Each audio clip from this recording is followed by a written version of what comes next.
Bayangin, kamu baru 18 tahun, aset udah 2 miliar, ada rumah, apartemen, mobil, bahkan mulai main kripto. Tapi ternyata, rumah 1,3 miliar yang disewain cuma ngasih return 3%. Dan orang tua malah nyaranin beli kos-kosan lagi di lokasi yang udah penuh saingan. Kamu, anak muda yang mulai pegang uang, atau sering disetir orang tua dalam urusan finansial. Video ini penting banget buat kamu tonton sampai habis, karena kita bahas strategi alokasi aset modern, mindset investasi jangka panjang, dan gimana caranya ambil kendali atas uang kamu sendiri. Ya, halo? Ya, halo Bro Tim dan Prof Kakak. Yes. Perkenalkan dulu, nama saya Bima, usia saya 18 tahun, pekerjaan saya aktor, dan saya kebetulan udah bekerja dari umur 6 tahun. Hah?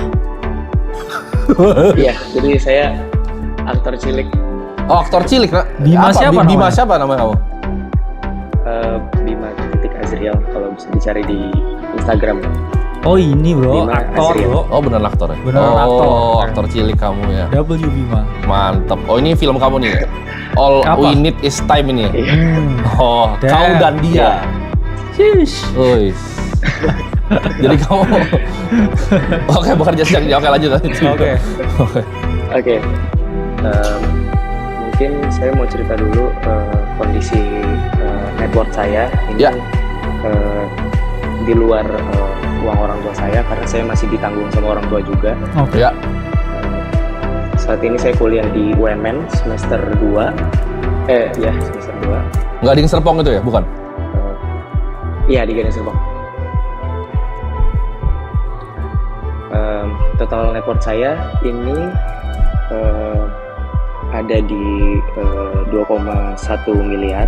Wow. Wus, luar biasa. Di usia 18 Dan- tahun ya. Keren. Dan alokasinya, jadi karena saya nih sebenarnya baru aja buat belajar terkait investasi dan keuangan karena sebelumnya masih dipegang orang tua. W Bima. Keren.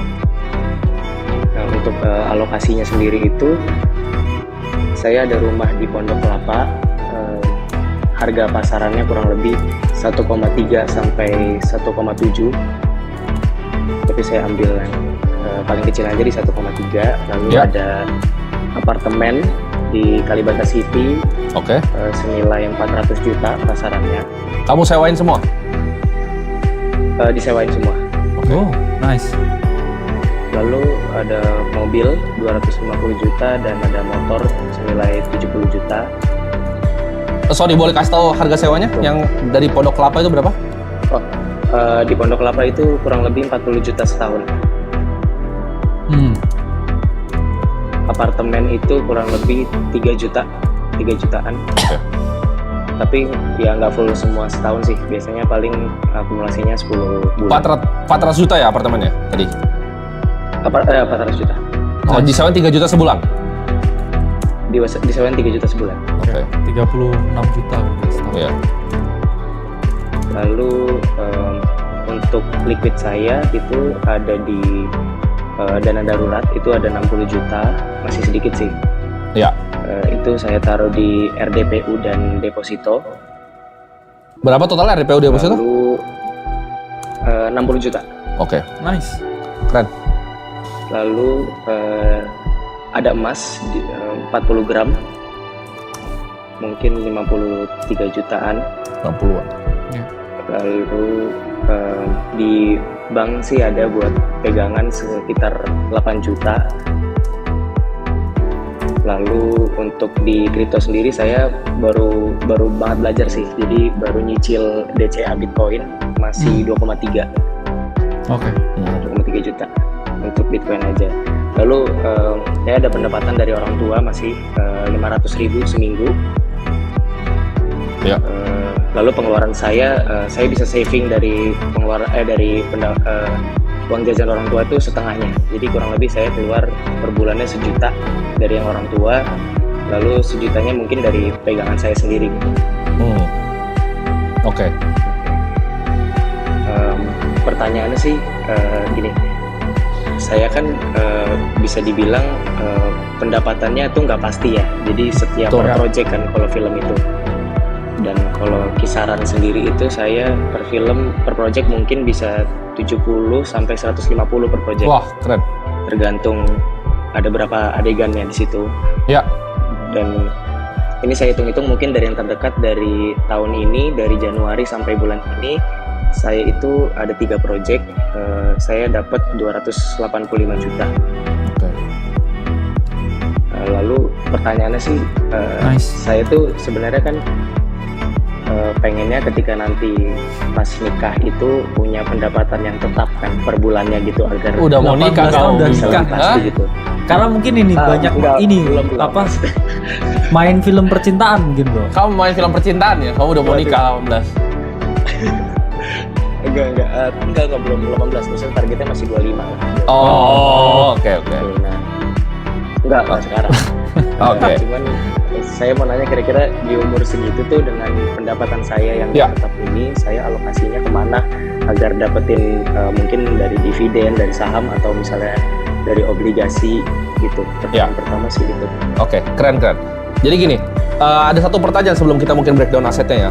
Kamu ini rumahnya sama apartemen di Kalibata City ini kamu mengalami keberatan nggak dalam ngurusnya kayak tenannya? Ada siapa? Ada yang ngurus kah? Ada operatornya? Karena itu kan sewanya kalau ada operator berarti nggak bersih.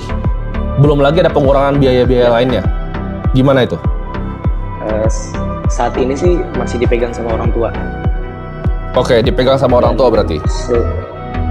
Ya, dan saya masih ngasih uang sewanya dan uang sewanya itu masih ke orang tua, masih dipegang sama orang tua. Jadi belum ada di saya gitu. Oke. Karena masih mereka yang ngurus, saya belum berkesempatan. Oke.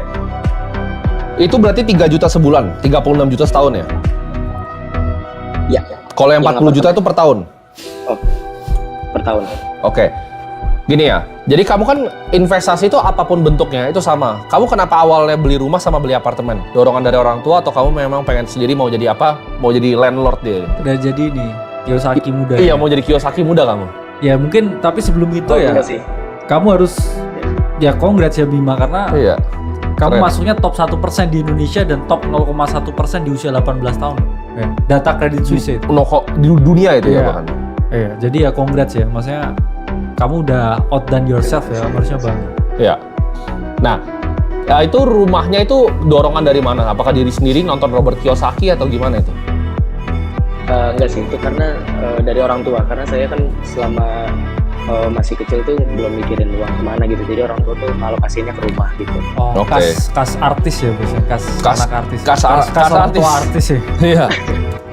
Karena banyak juga bro, temen-temen yang maksudnya main sinetron ya, kebanyakan sama orang tuanya akhirnya diarahkan di rumah. Iya. Jadi ini kan kas artis banget ya, Bima ya. Rumah kamu berapa? 1,3 M. 1,3 ya. Nah, 1,3 M. Pasaran paling rendah. Itu kamu sewain berapa, Bima? 40 juta. 1,3 M. Berarti kamu sewa 40 juta kan?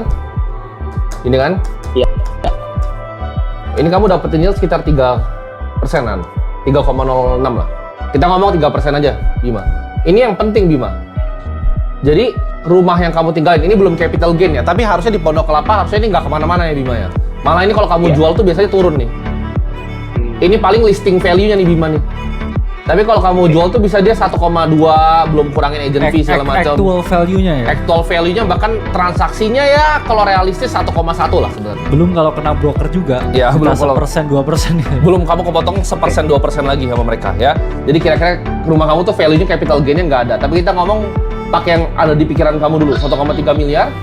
Itu kamu yielding-nya 3%, Bima. Dengan punya rumah, dengan harus ngurus orang ada di dalam, Ya. harus benerin atapnya nanti kalau rusak. Menurut saya itu bukan investasi yang bijak. Mending 1,3 miliar ini kalau kamu bisa bungain 7% ya, risk free ya. Itu kamu bisa dapat 91 juta, Bro.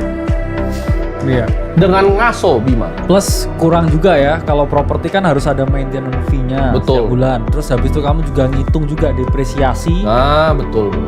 dari aset tetap itu ya, karena kan bangunan juga nilainya overtime. Betul. Ya. Kalau teman-teman belajar akuntansi ada tuh metodenya garis lurus tuh. Dalam artian ya kita harus ngitung juga ya bahwa suatu aset itu nilainya nggak akan sama 1 tahun ke depannya aset fisik. Sama seperti bangunan ya, apapun itu. Betul. Pasti ya gentengnya rusak ya, habis itu juga temboknya bocor dan lain sebagainya. Betul. Itu harus dihitung juga itu ya. Bima itu nggak bisa mikir aset itu antara, ini kan orang kuno ya, fisik atau enggaknya ya. Ini ada Yes. 2 pilihan nih. Satu ada surat hutang yang bisa ngasilin kamu 7%, kamu tinggal ngasuh. Satu tuh rumah ngasilin kamu 3%. Harusnya kamu pilih yang mana sebenarnya, Bima? Ya, Yang ini kamu bisa jual besok di pasar sekunder, yang Ya. ini kamu jual, kamu mungkin ditipu broker dulu. Karena ya itu kita Ya. ngomong ya, ini opportunity cost ya, ini A sama B kan, red Ya. pill, blue pill ini. Red pill atau sama blue pill? Ada yang gampang, Bima. Ini ada yang gampang. nih. Milih ngupil kamu ya. Jadi sebenarnya kamu harus hitung gitu loh. Kalau tadi yang Kalibata City berapa? 3 juta. 3 juta. 3 juta berarti 36 loh. 36 per Iya. 400. Ini tinggi sekali loh, ini 9% Bima. Kamu yakin? Gini. Iya. Oh ini oke bro. Oke, karena apartemen pun di Apa gedung kita kita juga 10% bro. Apa kita beli semua Kalibata? Karena ini apa, di apartemen juga sama ya, maksudnya Iya. apartemen di tempat mewah itu bisa rent fee-nya setahun tuh 10%. Tapi ini gue jarang yang lihat bisa setinggi ini, karena ini kan apartemen menengah ke bawah sebenarnya. Oh iya. Ini 3 juta dia udah sama IPL semua, apa dia bayar sendiri IPL-nya? Itu saya belum nanya ke orang tua. Oke. Oke. Cuman kalau emang ini bisa 9%, ini masih nggak apa-apa lah. Gitu. Karena yieldnya tinggi kan, 36 dibagi Iya. 400 masih 9%. Jadi jawabannya, kamu nyaman nggak punya aset seperti ini? Kalau misal kamu nggak nyaman, lebih baik ya dilikuidasi, karena ada tempat yang kamu bisa jual besok di pasar sekunder dan dapat 7%. Namanya obligasi. Mungkin sih saya akan pindahin ke obligasi, karena sebenarnya rumahnya pun saya mungkin nggak tinggal di situ nantinya gitu. Oh. Oh, jadi kamu memang bahkan nggak ada plan untuk tinggalin rumah itu? Iya. Oke, kalau itu rumahnya untuk saya likuidasi, apartemennya ya boleh lah. In case suatu saat butuh gitu kan. Ya kalau nggak ditinggalin juga malah nggak apa-apa kan. Iya. Kenapa kamu nggak bisa. tinggal di sana? Masih di rumah orang tua berarti ya? Iya, masih di rumah orang tua. Oke. Ya atau sebenarnya kalau bagi kamu terlalu sulit ngelikuidasi karena pasti harus ada omongan juga dengan orang tuanya sih. Ya.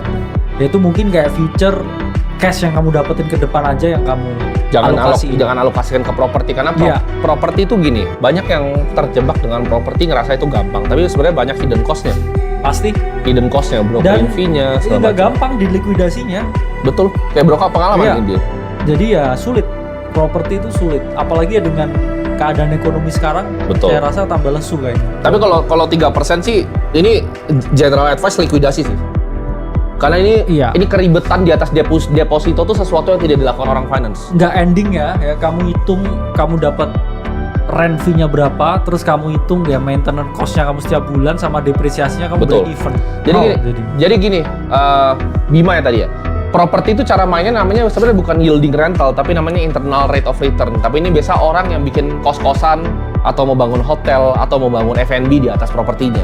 Ya. Mereka cari real return dari bisnis yang bisa di-generate, dari sewa tanahnya, atau mereka dapat dari capital gain tanahnya. Tapi kayaknya kalau di Pondok Kelapa sama di Kalibata City ini harusnya nggak naik gitu. Karena di dekat daerah Kalibata City kayaknya mau dibangun banyak ini apartemen baru bro. Iya. Gitu. Jadi mungkin rencana dari pemerintah itu mau dibangunin yang baru, yang ada investor dari Abu Dhabi. Ya. Kayaknya harusnya ini nggak naik sih. Tapi kalau misalnya emang bisa dia bener yielding 9%, itu di keep rumahnya, kalau bisa dilikuidasi. Nah mungkin pertanyaannya Bima, investasi kemana? Kamu kan nggak punya waktu full, apalagi kalau kamu ada pekerjaan yang 285 juta ini kan pasti syuting kan? Iya, Syuting dan bisa dari pagi sampai malam. Kamu juga harus paham, artis kan ya kamu mendekati usia prime lah ya. Iya. Cuman kamu harus paham bahwa artis kan juga nggak kerjaan selamanya. Mungkin Betul. 10 tahun lagi atau 15 tahun Betul, lagi exactly. nggak sekencang sekarang jobnya ya. Karena Kamu- pasti ada orang baru lagi kan. Kamu harus tahu perbedaan antara human capital sama financial capital. Kalau human capital kamu kan begini, kamu akan prime kamu dan kamu akan turun. Gitu. Sedangkan kamu harus bikin yang namanya financial capital nih. Biar ini bisa sustain kamu di saat nanti kamu karirnya udah di bawah di sini. Nah, semua uang yang kamu dapetin itu kamu kasih ke sini nih. Iya. Itu teorinya investasi. Dia akan pelan, tapi ketika dia udah nyampe sini, kamu bisa hidup nih. Gitu. Nah, ininya apa nih? Yes. Mungkin pertanyaannya Bima. Itu kamu bisa pakai beberapa, ya.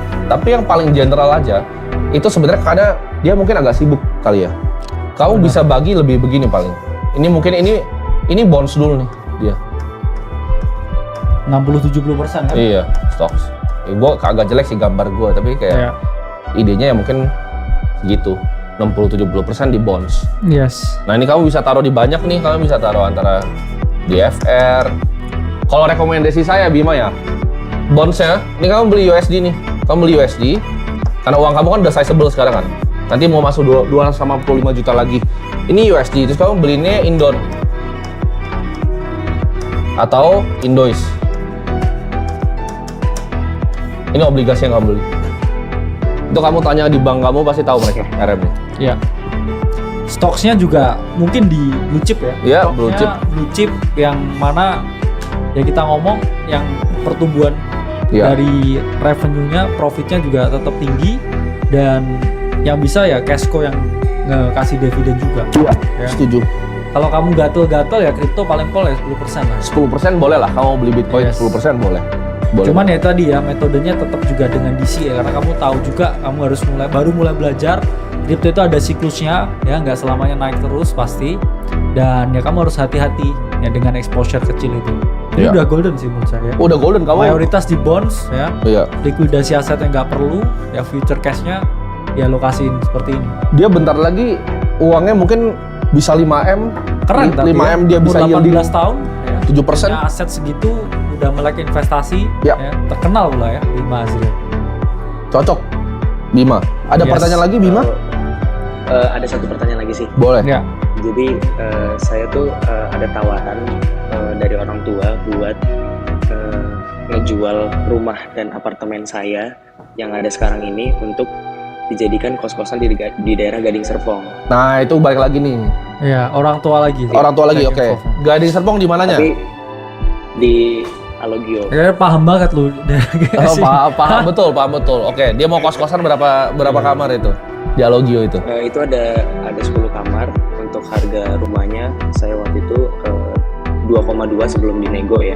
Ya. Terus dia ada 10 kamar, harga per kamarnya itu ini masih kotor ya, belum bersihnya. Itu ada di 1,5 juta per kamar.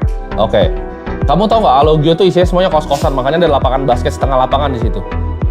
Iya, saya Iya. kebetulan iya. Competitive advantage kamu di Alogio tuh nol, karena itu semuanya isi bikin orang bikin kos-kosan di sana. Jadi IRR kamu nggak akan bagus kalau kamu bikin di situ. Sekarang kamu mau punya kos-kosan di Alogio, atau kamu beli sahamnya Sumarekon sekalian? Kenapa nggak beli sahamnya Sumarekon aja? Kan dia jual itu ke kamu. Nanti tapi ya di sini ya malam ini kayak conversation Bima sama orang tuanya ini, Bu. Tapi mah Tapi mah, gitu. Sumarekon kan juga opsi. Ya kalau kamu mau lebih bagus lagi, dan kamu misalnya mau properti, oke. Iya. Kamu kayaknya orang tua cenderung properti. Kenapa kamu nggak bilang gini, Mah, daripada kita beli kos-kosan, kenapa nggak beli sahamnya BSD aja, punya Sinarmas, Mah. Ini land banknya di belakang masih jauh gitu. Kenapa nggak saham BSD kamu beli? Kamu jadi pemilik dari perusahaan BSD itu. Lebih besar tuh dari Alogio itu ke belakang semua. Oke. Jadi jawabannya Sama adalah ini sih. jangan main ke sesuatu yang kamu nggak tahu. Kamu kan aktor kan? Iya. Kamu harusnya fokus di bidang kamu. Jangan karena mimpi punya kos-kosan, itu kan pasif income kan. Iya. Kos-kosan tuh tidak ada pasifnya sama sekali. Ya sebenarnya hampir kayak semua di dunia gak ada yang pasif. Iya, gak ada yang pasif sih. Iya. Gak ada yang pasif. Tapi intinya ada yang kamu lebih gampang hidup kamu. Kamu jangan ulangin kesalahan ini lagi nih. Kos-kosannya ini lagi nih nanti nih. Kamu hitung dulu tuh yieldnya di Alogio berapa. Sama capital gainnya paling 0. Minus loh capital gainnya. Karena gini, Gading Serpong secara properti itu mau ekspansi kemana? Gading Serpong tuh udah full, udah macet. Gitu. Ya macet banget sih ya. Macet banget. Macet banget. Jadi kamu itu tempat di mana tanahnya udah nggak mungkin naik lagi, gitu. Tinggal tambah banjir dikit nanti udah nggak naik gitu. Itu bukan prime lokasi kayak Senopati atau Menteng. Jadi jawabannya kalau kamu mau main properti, kamu make sure kamu beneran tahu banget apa yang kamu kerjain. Kalau nggak jangan. Gitu. Kadang ada bagusnya kita tahu apa yang kita nggak bisa kerjain dan tahu apa yang kita bisa kerjain, Bima. Ini Ozan udah bilang nih, kos-kosan susah, tipis banget. Iya, Ya, betul. emang tipis. Tipis. Gini, belum lagi kamu ntar nggak dibayar sama orang-orang di situ. Sorry gitu kan. Bayarnya bulan depan. Nah, itu udah nunggak tuh. Iya. Kamu. Gitu. Jadi Oke. stay out of property ini saran dari gue, Ya, karena kayaknya property sebenarnya, split. Golden advice-nya kayaknya harusnya have deep conversation sih dengan mamanya. Iya, betul. Karena gini Bima, kamu kan kerja dari kecil dan financial game yang kamu mainkan itu based on your parents. Dan kamu udah orang yang punya KTP bro, maksudnya orang yang udah secara dewasa ya, harusnya bisa mengambil keputusan sendiri. Ya. Jadinya kamu harus punya deep conversation nih dengan keluarga dulu. Kalau ke depan ini future goal tentang kehidupan finansial saya yaitu atas kehendak saya pribadi. Karena kamu kalau nggak begitu ya, kamu orang tuamu ini punya syndrome of control terhadap kamu. Merasa bahwa kayak semua yang kamu dapatkan uangnya itu adalah uang orang tua kamu. Dan kalau kamu begitu terus ya, kamu akan terus disetir. Ya ini ya maaf ini kayak mamanya yang nonton di rumah ya, tapi kan Bima udah dewasa mah ya. Jadi harusnya ya Bima ini bisa memutuskan sendiri ya investasinya sesuai yang Bima mau ya. Ini salam nih buat mamanya. Nah, Bima kan ini kan Bima nih. Nih lagi acting kan. Bima dapat uangnya ke sini. Kalau mama bilang uangnya itu ke sini, tapi mah gitu. Jangan mah gitu. Iya, tapi mah. Jangan mah. Iya. Karena gini, blue chip tuh kamu tidur, kamu bisa dividenin juga gitu. Misalnya daripada kayak kamu ribet nih. Ini kasih simpel ya Bima ya. Kamu kamu cuma mau yielding deh. Ada nggak kos-kosan 15%? Jawabannya nggak ada. Kamu tinggal beli misalnya PTBA gitu kan. Nah, kamu dapat 15% tuh. Udah mah, kamu beli perusahaan batu bara aja gitu. Iya. Udah mah, kalau misal kamu suka banget properti, beli BSD dah. Nah, kamu analisa dulu. Ada pertumbuhannya atau enggak. Gitu. Tapi ntar begitu ibunya bilang, tapi nak. Iya itu kan. Mah, BSD itu punya convention hall. Terus kalau misalnya mamanya suka banget, itu masih ada lagi tuh conventional hall. CBDK masih ada tuh, dia punya conventional hall tuh. Di Peak tuh. Nah, banyak properti itu banyak ya. Tapi ini kalau kamu ngerti banget gitu. Ini kalau kamu ngerti banget. Tapi ya kita rekomen yang compounding aja bagi kamu dividen. Nah ini kan juga simple nih, dijamin negara nih, ya kan? Udah. Kalau rumah terus ada kos-kosan, ntar ATP bocor, ditipu ini sales. Iya. Gua agent properti semuanya dulu Bima. Iya, sama saya juga agent properti. Gua paham betul tapi nggak properti. pernah closing ya. Jadi ya harus ini apa? Hashtagnya ini bro, Bima sudah dewasa. Iya. Ah ini terus. Hashtagnya tuh, hashtag. Nah, Bima dewasa. Bima dewasa. Nah, Oke gitu ya Bima ya. Semoga terjawab. damn. Boleh ada pertanyaan singkat lagi? Boleh ya, terakhir ya Bima, kasih. Untuk kedepannya ini kira-kira jadi ada tawaran dari orang tua buat kayak kalau misalnya Nah, kan? untungnya tapi orang tua Tawaran apa? untungnya orang tua tapi masih mau banget diajak diskusi gitu. Ya. Tawarannya sih kalau misalnya aku udah mau beli rumah dari sekarang itu jadi setiap proyek yang masuk ke depannya itu buat nanti aku DP rumah, terus nanti KPR-nya itu masih dibayarin sama orang tua. Aduh, jangan. KPR dibagi. Kayaknya mamanya agen Oke. properti gak sih bro? Mama kamu agen properti. Ray White mama kamu ya? Bukan sih. Bukan.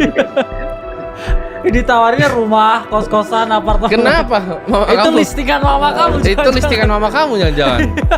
Jangan. Siapa mamanya ntar ada di OLX tiba-tiba bro, top agent. Top agent rumah 123.